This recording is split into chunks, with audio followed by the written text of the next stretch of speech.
मनोज जरांगेंच्या उद्याच्या आंदोलनाला पुन्हा परवानगी, पुढील काही दिवस आंदोलन करण्यावर मनोज जरांगे ठाम।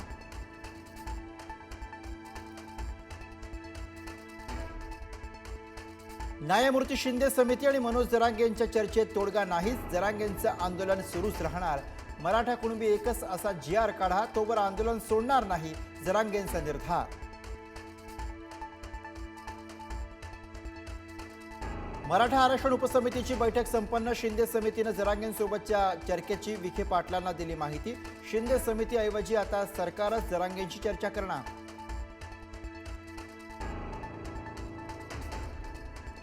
मुख्यमंत्र्यांना राजकारण करायचं आहे, आरक्षण द्यायचं नाही, सरकार बदलू दे, मग सगळ्याचा हिशेब करणार, मनोज जरांगेंचा मुख्यमंत्र्यांना इशारा।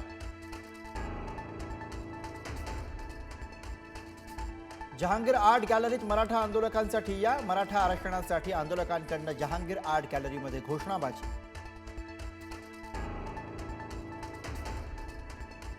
घटनेत बदल करण्याची भूमिका घेतली तरच मराठा आरक्षणाचा प्रश्न सुटू शकतो। मराठा आरक्षणावर शरद पवारांचं मोठं वक्तव्य। तामिळनाडूमध्ये होऊ शकतं तर महाराष्ट्रामध्ये का नाही, शरद पवारांचा केंद्र सरकारला सवाल। उद्धव ठाकरे यांची मनोज जरांगेंची चर्चा, अंबादास दानवे भेटीला गेले असताना दानवेंनी लावून दिला फोन, फोनवरनं उद्धव ठाकरेंची जरांगेंसोबत चर्चा।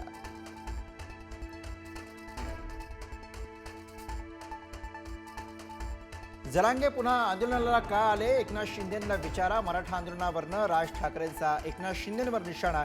नवी मुंबईमध्ये प्रश्न सोडवला असताना जरांगेंवर पुन्हा आंदोलनाची वेळ का आली, शिंदेंना सवाल।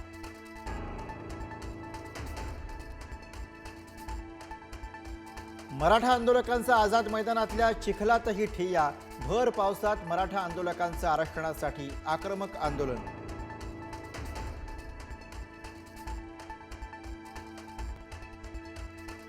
केंद्रात मोदींचं सरकार आहे, शिंदे फडणवीसांचं केंद्रात वजन आहे। शिंदे फडणवीसांनी केंद्रातील नेत्यांशी बोलून आरक्षणाचा प्रश्न सोडवला पाहिजे, संजय राऊतांचा मुख्यमंत्री आणि उपमुख्यमंत्र्यांना खोचक टोला। मुंबई महापालिकेसमोर मराठा आंदोलक आक्रमक, सरकार विरोधात घोषणाबाजी। काही काळ वाहतूक कोंडी, पोलिसांनी केले रस्ते रिकामे।